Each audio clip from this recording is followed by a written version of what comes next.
Olá, estamos no segundo dia do CBTD e eu trouxe mais um congressista para o nosso bate-papo. André, muito obrigada de você estar aqui comigo para a gente conversar sobre neuro, sobre andragogia. Mas antes, se apresente. Quem é André? Muito bem, Rina, bom estar aqui com você. Feliz, obrigado Obrigada. pelo convite desse bate-papo. Bom, André Rios, vou falar da minha Por parte favor. mais de formação.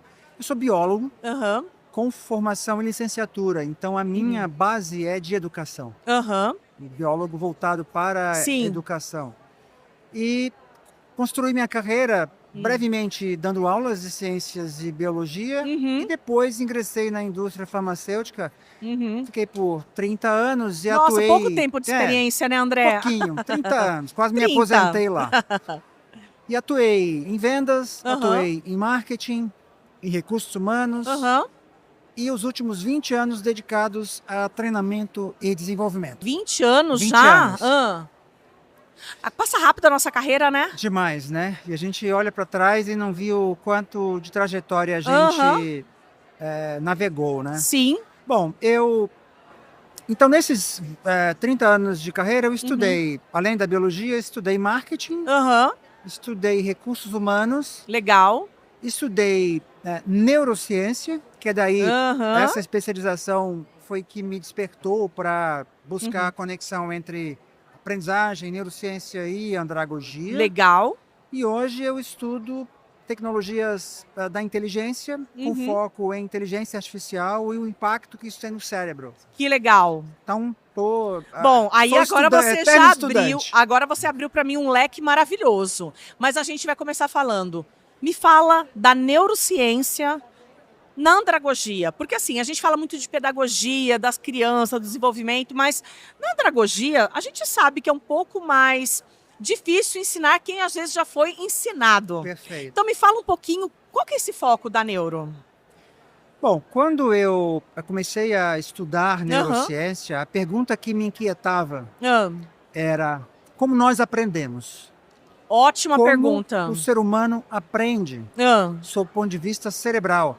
Porque entendendo a mecânica, uhum, não dá nem para falar essa palavra mecânica, porque a gente uhum, lembra de Descartes, não é o foco, né, no sim. mecanicismo, porque é um processo muito dinâmico e não é Uhum, linear, muito pelo contrário, é multifatorial. sim. Eu fui entender, de um lado, os princípios de Uhum, aprendizagem humana a partir sim. da neurociência e fui buscar na andragogia uma metodologia em que eu pudesse estruturar de uma forma pragmática Aham. a neurociência para o processo de aprendizagem nas empresas, nas instituições de ensino. Uhum. E busquei então fazer uma ponte entre a neurociência, Ah, especificamente sobre o processo de aprendizagem humana, ah, e a andragogia. Vi, Rina, na minha busca, hum. que havia pouquíssima referência sobre essa conexão. Concordo. E é natural, porque a andragogia é algo que se fala, sei lá, mais de 150 anos que a Uhum. a andragogia surgiu lá na Alemanha, nos primórdios, né, Aham. da aprendizagem, como uma estratégia de diferenciação de ensino para adultos, né? Chegou-se à Porque até conclusão, então, claro, a gente fala de comportamento, mas comportamento infantil é um, comportamento do jovem é outro, e do adulto, meu Deus. claro, e a forma como você aborda a Sim. aprendizagem, o ensino, a Aham. aprendizagem no adulto tem que ser diferente. Aham. Porque o adulto tem algumas peculiaridades, até do ponto de vista de amadurecimento cerebral, que precisam ser consideradas Que quando legal. você compara com criança. Então, a andragogia me permitiu conhecer uma série de princípios, né, de Uhum. passos, né, de estratégias que são mais eficazes para você Aham. trazer o adulto para o processo de aprendizagem, e a neurociência me permitiu entender como nós aprendemos do ponto de vista cerebral e como é possível transformar estratégias mais Uhum. eficazes de aprendizagem. Olha, agora você abriu minha mente. Eu estou aqui pensando, quais são as principais técnicas, então, que você está usando da neuro para andragogia? O que você pode dar uma dica para a gente aqui? Ou um case que você acha, falar, olha, Rina, para esse público aqui, a gente fez esse teste e deu certo ou deu errado também, porque a gente sabe que nem tudo dá tudo certo, né? Vamos lá. Então, fazendo uma fusão entre É. a neurociência e a andragogia, Ah, eu vou te dar algumas dicas de como a gente pode ótimo. transformar a aprendizagem de Uhum. uma forma mais efetiva nas empresas. Ótimo. E também nas instituições de ensino, como o INSPER, por exemplo. Ótimo, Né? vamos lá, vou Vamos anotar. Primeiro passo.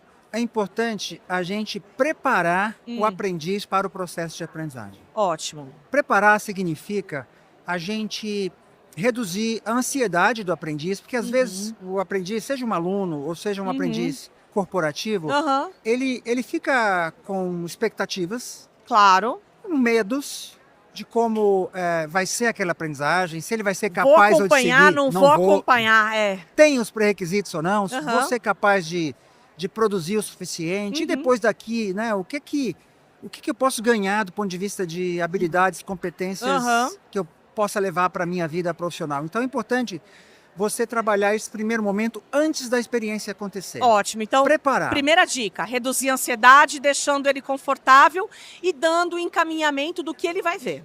Não só reduzir a ansiedade, mas trabalhar o aspecto motivacional. Motivar. Então, vamos lá. Motivar, Motivar a primeira dica. Segunda reduzir dica. o estresse, Reduzir o estresse.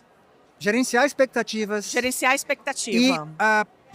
gerar curiosidade Ótimo. para o processo de aprendizagem. Tá. Tudo isso são moduladores de aprendizagem que eu estou citando aqui para vocês, que têm uma interferência direta sobre o processo de aprendizagem. Então, o primeiro passo é esse, é você preparar o terreno para que aquele processo se desenrole da melhor forma possível. O segundo passo, antes da experiência acontecer, a gente está falando tudo isso antes do curso efetivamente acontecer. Aham. É quem estiver à frente da iniciativa, quem for desenvolver a aprendizagem, de alguma forma considerar as opiniões desse aprendiz para aperfeiçoar a própria experiência de aprendizagem. Aham. Então discuta, dê espaço, ouça, converse com as pessoas, faça levantamento de necessidades, faça pesquisas. Se você puder, entreviste alunos, entreviste os colaboradores para Legal. entender dele, na perspectiva deles, o que eles precisam aprender. Ótimo. Quais são os problemas que eles vão resolver? Isso no na dia a dia? educação executiva do INSPER, num curso customizado, a gente chama de customização. Perfeito. A gente identifica o público, customiza, para depois ir. Então, eu estou pensando na sua dica aqui. Porque primeiro a gente customiza, escuta, mas a gente gosta de escutar sempre a área demandante.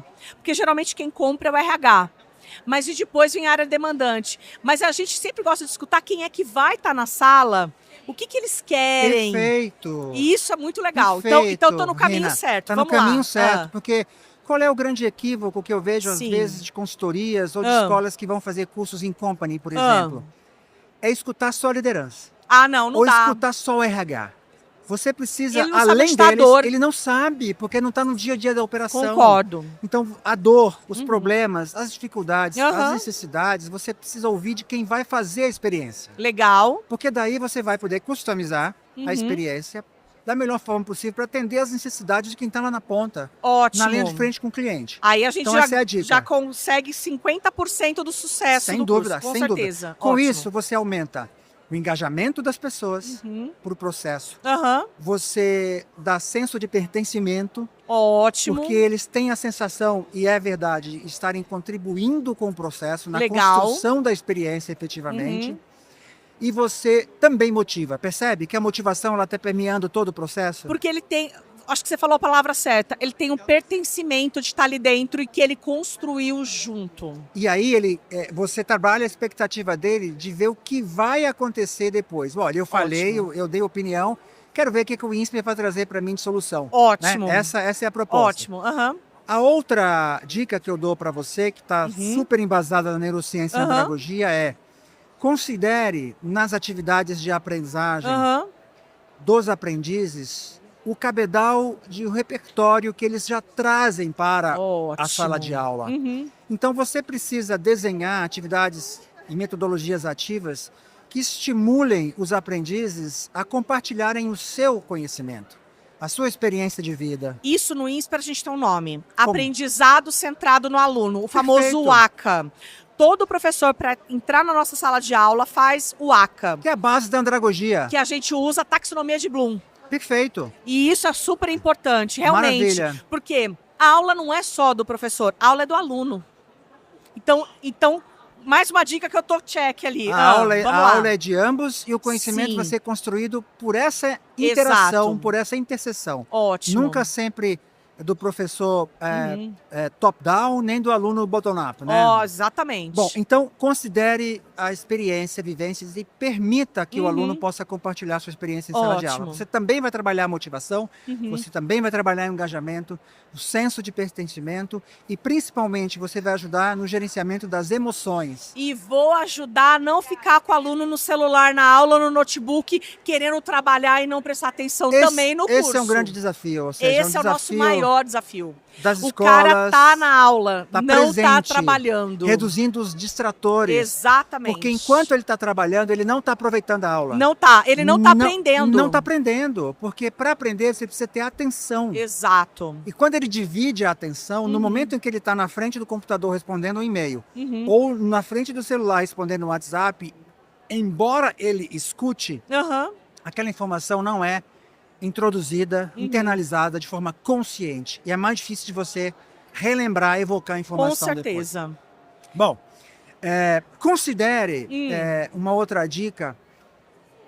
Quais são as expectativas de desenvolvimento das pessoas? Que aí é o pós, né? Pois é, mas quando você Ah.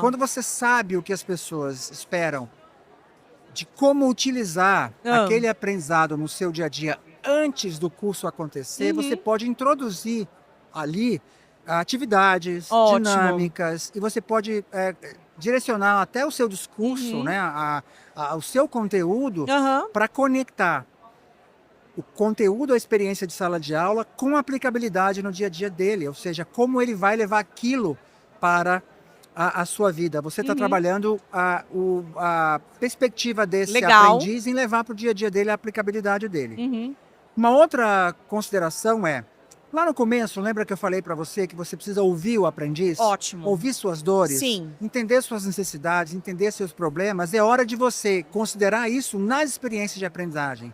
Porque Tipo, eu acho que eu tenho que ouvir de novo, né? Pra falar, e aí, o que que foi? O que que foi legal? tem que ser contextual a aprendizagem. Ótimo. Então você precisa, não adianta só ouvir, você precisa deixar claro e colocar na sua experiência de aprendizagem essas dores, esses problemas, para que até a aplicabilidade seja mais fácil Sim. de ser compreendida. Fazendo assim, Uhum. você vai trabalhar aspectos motivacionais em toda a experiência de aprendizagem e uma última etapa que eu esqueci de mencionar. É importante você avaliar a experiência junto com o aprendiz. Ótimo. Mas não é só a pesquisa do smile no final, do joinha. Não é só o NPS. Não é só o NPS. Exato. Você precisa conversar com as pessoas de novo. Você não conversou lá atrás? Sim, Converse tem que conversar com as pessoas. agora, sim.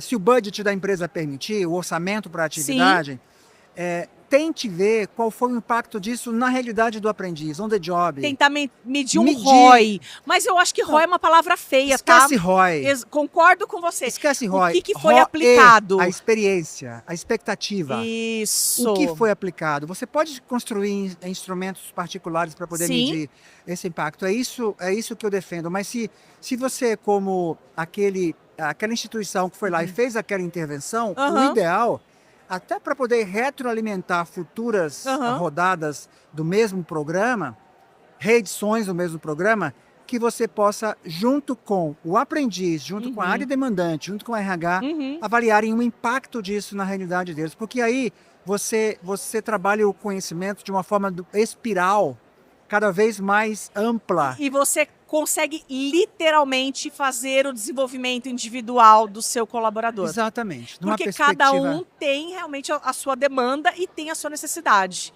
Nossa, fantástico. André, queria super te agradecer por você estar aqui no nosso Pode Inspirar. Inspirar, como eu disse, vem do nome INSPER, vem de inspirar, pertencer para transformar. Legal. Queria super te agradecer. Vou te convidar para você ir no INSPER mais, para poder falar com a gente. Ótimo. Tá? Estou à disposição. Vamos conectar muito mais e mais uma vez. Bom, a gente vai fazer recortes dessas temáticas, a gente vai estar colocando no LinkedIn, no nosso Spotify, no nosso Instagram. E mais uma vez, André, muito obrigada, sucesso e que você palestre mais aqui no CBTD pra gente, hein? Show, muito obrigado. Estou à Obrigada. disposição, Rina. Um grande abraço para você. Abraço. Vou esperar o convite para lá no INSPER, tá? Vai tomar um café comigo Vamos e lá vamos tomar lá. um café. Vamos Um abraço. sim. Até mais, Até gente. mais. Tchau, tchau.